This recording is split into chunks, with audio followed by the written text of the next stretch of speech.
Hello दोस्तों, कैसे हैं आप सब। ड्रीम्स मोटो में एक बार फिर आपका स्वागत है। दोस्तों, आज के वीडियो में हम डिस्कस करने वाले एक बहुत ही इंपॉर्टेंट क्वेश्चन के बारे में, जिसको लेकर जो स्टूडेंट है वो काफ़ी दिनों से कंफ्यूजन में है। क्वेश्चन क्या है कि जो भी स्टूडेंट क्लास 12th के बाद नर्सिंग फील्ड को कंटिन्यू करना चाहते हैं और जिन्होंने नीट एग्जाम में पार्टिसिपेट किया है, अब वो स्टूडेंट जो है वो इस बात को लेकर कन्फ्यूजन में है कि नीट के बेसिस पर इंडिया के कौन कौन से ऐसे सरकारी नर्सिंग कॉलेजेस हैं जिनमें आप नीट एग्जाम का जो रिजल्ट है उसके बेसिस पर एडमिशन ले सकते हैं। तो आज के वीडियो में हम इसी टॉपिक को डिस्कस करने वाले हैं कि अगर आपने नीट एग्जाम में पार्टिसिपेट किया है और मतलब आपका जो स्कोर है नीट एग्जाम में वो कम है, जिसकी वजह से आप सोच रहे हो कि जो नर्सिंग फील्ड है उसको कंटिन्यू किया जाए, तो ऐसे इंडिया में कौन कौन से सरकारी नर्सिंग कॉलेजेस हैं जिनसे आप नीट एग्जाम के बेसिस पर आप एडमिशन ले सकते हैं और वहां से अपनी जो नर्सिंग की डिग्री है उसको कंटिन्यू कर सकते हैं। तो स्टूडेंट, जो भी सरकारी नर्सिंग कॉलेजेस हैं जिनमें एडमिशन जो है वो नीट एग्जाम के रिजल्ट के बेसिस पर होता है, उनको हम एक एक करके डिस्कस करेंगे। तो आप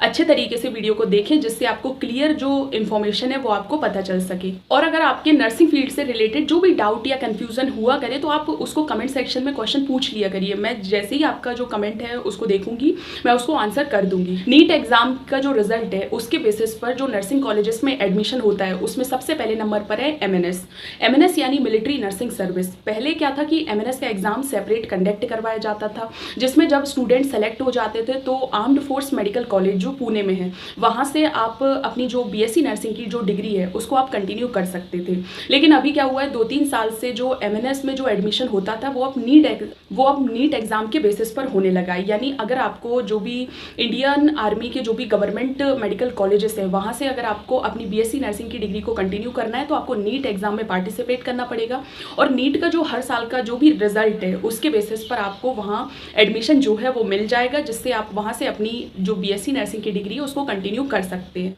मिलिट्री नर्सिंग सर्विस के लिए एक इंपॉर्टेंट जो पॉइंट है जो आपको पता होना चाहिए कि अगर आप एमएनएस में पार्टिसिपेट कर रहे हो तो एमएनएस के लिए सिर्फ फीमेल कैंडिडेट्स जो हैं वही एलिजिबल हैं, वही एमएनएस में पार्टिसिपेट कर सकती हैं और जो भी इंडियन आर्मी के जो गवर्नमेंट नर्सिंग कॉलेजेस हैं उनमें एडमिशन ले सकती हैं और वहां से अपनी नर्सिंग की डिग्री को कंटिन्यू कर सकती हैं। ठीक है, इसी लिस्ट में सेकंड नंबर पर है बनारस हिंदू यूनिवर्सिटी यानी बीएचयू। अगर आप मतलब जो बीएससी नर्सिंग की डिग्री अगर आप बीएचयू यानी बनारस हिंदू यूनिवर्सिटी की जो भी रिलेटेड जो सरकारी कॉलेजेस हैं वहां से अगर आप अपनी जो नर्सिंग की डिग्री को कंटिन्यू करना चाहते हैं तो आपको नीट एग्जाम में पार्टिसिपेट करना पड़ेगा। यानी अगर आपने नीट एग्जाम में पार्टिसिपेट किया है 2023 में तो जो बीएचयू यानी बनारस हिंदू यूनिवर्सिटी से अगर आप इंटरेस्टेड हैं तो आप अपनी नर्सिंग की डिग्री को वहाँ से कंटिन्यू कर सकते हैं। उसके लिए क्या है कि आपकी जो मार्क्स हैं वो उस कैटेगरी में होने चाहिए कि आपका एडमिशन जो है वो बनारस हिंदू यूनिवर्सिटी में जो नर्सिंग के लिए जो सीट हैं उन पर आपका एडमिशन हो जाए। कॉलेजेस की जो लिस्ट है उसमें तीसरे नंबर पर हम डिस्कस करेंगे लेडी हार्डिंग मेडिकल कॉलेज। ये जो है वो एक सरकारी मेडिकल कॉलेज है जो दिल्ली में सिचुएटेड है और इसमें जो एडमिशन है वो भी नीट एग्जाम के रिजल्ट के बेसिस पर होता है। तो अगर आप में से जिन भी स्टूडेंट ने नीट एग्जाम में पार्टिसिपेट किया है और वो नर्सिंग को कंटिन्यू करना चाहते हैं तो आप LHMC यानी लेडी हार्डिंग मेडिकल कॉलेज जो है उसमें भी एडमिशन ले सकते हैं और वहाँ से अपनी नर्सिंग की जो डिग्री है उसको कंटिन्यू कर सकते हैं। एमएनएस यानी मिलिट्री नर्सिंग सर्विस की तरह ही लेडी हार्डिंग मेडिकल कॉलेज जो है उसके लिए भी एक बहुत ही इंपॉर्टेंट पॉइंट है, जैसे कि इसका कॉलेज का नाम ही है लेडी हार्डिंग मेडिकल कॉलेज। तो इस कॉलेज में सिर्फ फीमेल कैंडिडेट्स जो हैं वही एडमिशन ले सकती हैं और वही अपनी जो नर्सिंग की डिग्री है उसको वहाँ से कंटिन्यू कर सकती हैं। सिर्फ फीमेल कैंडिडेट्स जो हैं वही इस कॉलेज के लिए अलाउ है। कॉलेजेस की जो लिस्ट है उसमें 4th नंबर पर हम डिस्कस करेंगे गुरु गोविंद सिंह इंद्रप्रस्थ यूनिवर्सिटी। ये जो यूनिवर्सिटी है वो दिल्ली में है। आप में से जिन भी स्टूडेंट ने नीट एग्जाम 2023 में पार्टिसिपेट किया है और अब वो सोच रहे हैं कि नर्सिंग फील्ड को कंटिन्यू किया जाए तो जो गुरु गोविंद सिंह इंद्रप्रस्थ यूनिवर्सिटी है उससे रिलेटेड जो सरकारी नर्सिंग कॉलेजेस हैं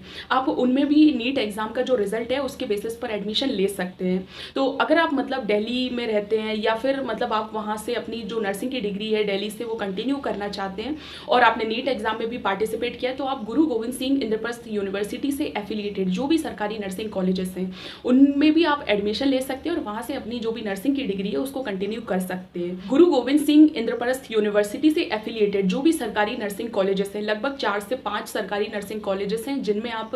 अपना जो नीट का स्कोर है उसके बेसिस पर आप वहां पर एडमिशन ले सकते हैं और वहां से अपनी जो नर्सिंग की डिग्री है उसको कंटिन्यू कर सकते हैं। तो स्टूडेंट, ये जो है वो हमने 4 कॉलेजेस के बारे में डिस्कस किया जिनमें आप नीट एग्जाम का जो आपका रिजल्ट है उसके बेसिस पर आप सरकारी नर्सिंग कॉलेजेस में एडमिशन ले सकते सकते हो, ठीक है। अगर काउंसलिंग से रिलेटेड या फिर किसी नर्सिंग कॉलेज से रिलेटेड, नर्सिंग एंट्रेंस एग्जाम से रिलेटेड, नीट एग्जाम से रिलेटेड अगर कोई डाउट, कोई कन्फ्यूजन या फिर क्वेश्चन है तो कमेंट सेक्शन में क्वेश्चन पूछ सकते हैं आप। होप सो दोस्तों आपको वीडियो पसंद आया हो तो वीडियो को लाइक ज़रूर करें। Thank you so much for watching.